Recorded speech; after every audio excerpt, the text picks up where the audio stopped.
Welcome back to kitchen diaries. ഇന്ന് ഞാൻ വന്നിരിക്കുന്നത് വളരെ ഹെൽത്തിയും അതുപോലെ തന്നെ ടേസ്റ്റിയും ആയിട്ടുള്ള ഒരു സാൻഡ്വിച്ച് റെസിപ്പിയുമായാണ്. ഇത് നമുക്ക് ബ്രേക്ക്ഫാസ്റ്റിനും അതുപോലെ തന്നെ ഡിന്നറിനും ഉപയോഗിക്കാൻ പറ്റിയ ഒരു റെസിപ്പിയാണ്. ഇത് എങ്ങനെയാണ് ഉണ്ടാക്കുന്നതെന്ന് നമുക്ക് നോക്കാം. 300 ഗ്രാം ചിക്കൻ ചെറിയ കഷ്ണങ്ങളാക്കി കഴുകിയതിന് ശേഷം വെള്ളമെല്ലാം കളഞ്ഞൊരു ബൗളിലേക്ക് എടുത്തിട്ടുണ്ട്. പിന്നീട് ഇതിലേക്ക് 1/4 ടീസ്പൂൺ മഞ്ഞൾപ്പൊടിയും 1/4 ടീസ്പൂൺ അളവിൽ കുരുമുളക് പൊടിയും ആവശ്യത്തിനുള്ള ഉപ്പും ചേർത്ത് കൊടുക്കുക. അതിനുശേഷം നന്നായിട്ടൊന്ന് മിക്സ് ചെയ്തെടുക്കുക. ആ മസാല ചിക്കൻ്റെ എല്ലാ ഭാഗത്തും എത്തുന്ന വിധത്തിൽ നന്നായി മിക്സ് ചെയ്തതിന് ശേഷം ഒരു 5 മിനിറ്റ് സമയം ഞാനിവിടെ റെസ്റ്റ് ചെയ്യാൻ വേണ്ടി മാറ്റി വെക്കുന്നുണ്ട്.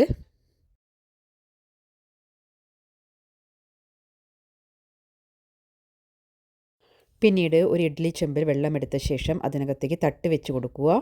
അതിനുശേഷം ഓരോ കുഴിയിലായിട്ട് നമ്മൾ മസാല തേച്ച് വെച്ചിരിക്കുന്ന ചിക്കൻ്റെ പീസ് ചേർത്ത് കൊടുക്കുക.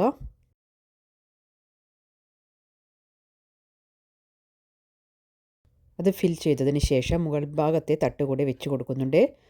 അതിൽ ഒരു തട്ടിൽ ഞാനിവിടെ ചിക്കൻ പീസാണ് വെച്ച് കൊടുക്കുന്നത്. അതിനുശേഷം 4 അല്ലി വെളുത്തുള്ളിയും 4 വറ്റൽമുളകും ഇതിനകത്തേക്ക് ചേർത്ത് കൊടുക്കുന്നുണ്ട്. അതിനുശേഷം മുട്ട പൊട്ടിച്ച് ചേർക്കുന്നുണ്ട്. 2 മുട്ടയാണ് ചേർത്തിരിക്കുന്നത്. അപ്പോൾ ആ മുട്ട ചേർക്കുന്നതിന് മുൻപായി അതിനകത്തേക്ക് ഞാൻ ഓയിൽ തടവി കൊടുത്തിട്ടുണ്ട്. കാരണം അത് പെട്ടെന്ന് നമുക്ക് റിമൂവ് ചെയ്യുന്നതിന് വേണ്ടിയിട്ടാണ്. അതിനുശേഷം നമുക്കിത് കവർ ചെയ്ത് കുക്ക് ചെയ്തെടുക്കാം.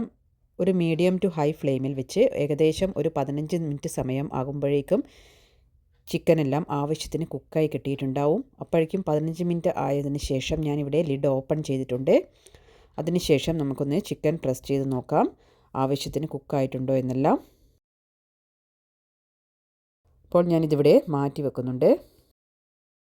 പിന്നീട് ഒരു വലിയ സവാള ചെറുതാക്കി കട്ട് ചെയ്തതും ഒരു ക്യാപ്സിക്കത്തിൻ്റെ പകുതിയും അതുപോലെ തന്നെ ഒരു റെഡ് ക്യാപ്സിക്കത്തിൻ്റെ പകുതിയും ഒരു ക്യാരറ്റിൻ്റെ പകുതിയും ഞാനിവിടെ കട്ട് ചെയ്തെടുത്തിട്ടുണ്ട്. വളരെ ചെറിയ പീസാക്കി വേണം നമ്മൾ കട്ട് ചെയ്തെടുക്കാൻ. ഞാനിതിവിടെ ഒരു ചോപ്പറിൽ വെച്ചിട്ടാണ് കട്ട് ചെയ്തെടുത്തിരിക്കുന്നത്. ഇതിൻ്റെ ലിങ്ക് ആവശ്യമുള്ളവർക്ക് ഡിസ്ക്രിപ്ഷൻ ബോക്സിൽ കൊടുക്കുന്നതാണ്.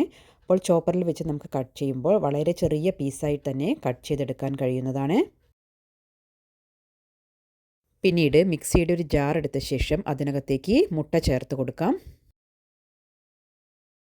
അപ്പോൾ 2 മുട്ടയും ഞാൻ ഇതിനകത്തേക്ക് ചേർത്തതിന് ശേഷം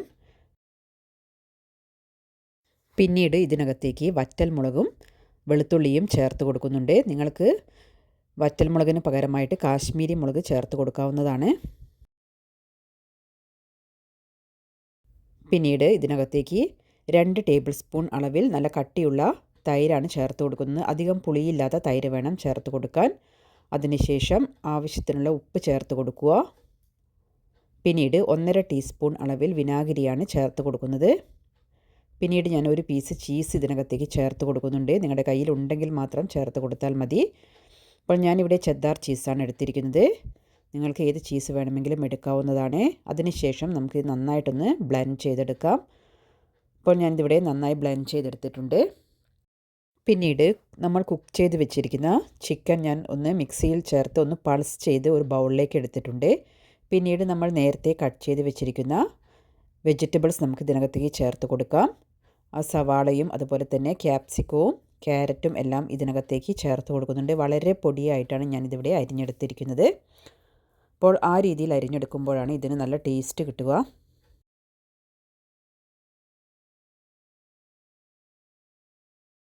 പിന്നീട് ഇതിനകത്തേക്ക് ആവശ്യത്തിനുള്ള ഉപ്പ് ചേർത്ത് കൊടുക്കുക. അപ്പോൾ നമ്മൾ മയോണൈസ് ഉണ്ടാക്കുന്ന സമയത്തെല്ലാം ഉപ്പ് ചേർത്തിട്ടുണ്ട്. അതുപോലെ ചിക്കനിലേക്കും ചേർത്തിട്ടുണ്ട്. അതുകൊണ്ട് വെജിറ്റബിൾസിന് ആവശ്യമായ ഉപ്പ് മാത്രം ഇതിനകത്തേക്ക് ചേർത്ത് കൊടുത്താൽ മതി. അതിനുശേഷം നന്നായിട്ട് തന്നെ മിക്സ് ചെയ്തെടുക്കുക.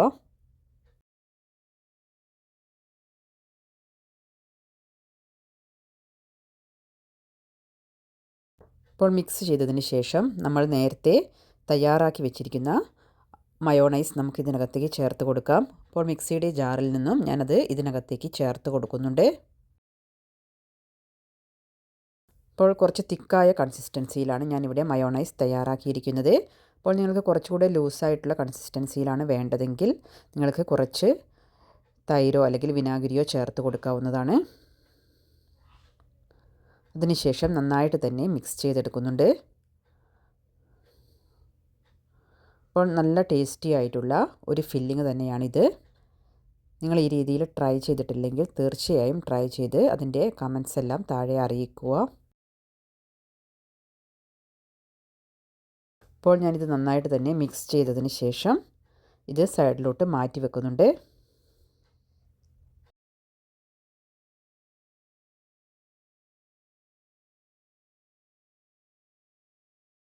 പിന്നീട് ഞാനിത് ഉപയോഗിച്ചിട്ട് സാൻഡ്വിച്ചാണ് തയ്യാറാക്കുന്നത്. അപ്പോൾ ഞാനിവിടെ ബ്രെഡ് വെച്ചിട്ടാണ് ഉണ്ടാക്കുന്നത്. നിങ്ങൾക്ക് വേണമെങ്കിൽ ചപ്പാത്തിയുടെ റോളിലെല്ലാം ഈ മിക്സ് ചേർത്തതിന് ശേഷം റോൾ ചെയ്ത് കഴിക്കാവുന്നതാണ്. അതുപോലെ തന്നെ കുബൂസിൻ്റെ കൂടെയും ചേർത്ത് കഴിക്കുമ്പോൾ നല്ല ടേസ്റ്റി ആയിരിക്കും.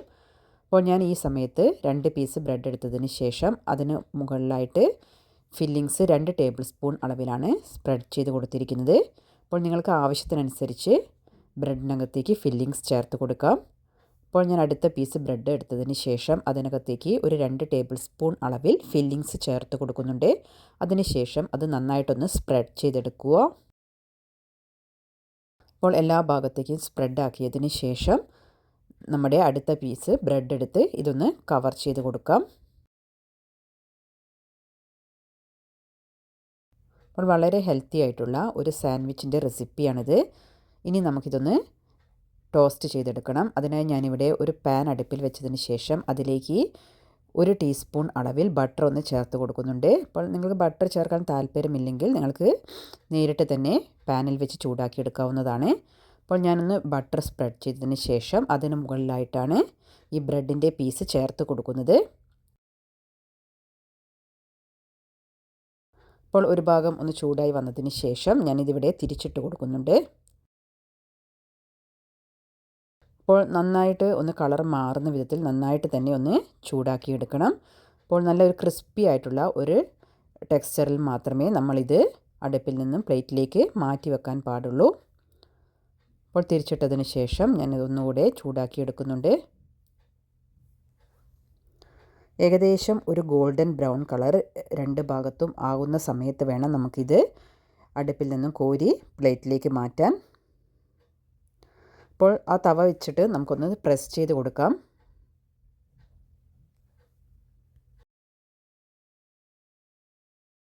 നിങ്ങളുടെ കയ്യിൽ ടോസ്റ്റർ ഉണ്ടെങ്കിൽ നിങ്ങൾക്ക് അതിനകത്ത് ചേർത്ത് ടോസ്റ്റ് ചെയ്തെടുക്കാവുന്നതാണ്. അപ്പോൾ ഈ ഒരു ഗോൾഡൻ ബ്രൗൺ കളറായ സമയത്ത് ഞാനിത് അടുപ്പിൽ നിന്നും ഒരു പ്ലേറ്റിലേക്ക് മാറ്റുന്നുണ്ട്.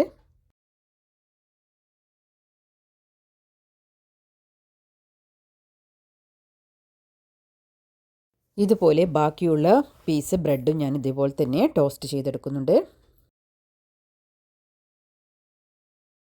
അപ്പോൾ നിങ്ങൾക്ക് വേണമെങ്കിൽ ഈ ഫില്ലിങ്സ് വെക്കുന്ന സമയത്ത് നിങ്ങൾക്ക് വേണമെങ്കിൽ ചീസ് ഇതിനുള്ളിലായിട്ട് വെച്ച് കൊടുക്കാവുന്നതാണ്.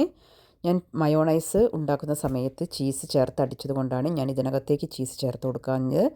നമ്മുടെ വളരെ ടേസ്റ്റിയും അതുപോലെ ഹെൽത്തിയുമായിട്ടുള്ള സാൻഡ്വിച്ച് ഇവിടെ തയ്യാറായിട്ടുണ്ട്.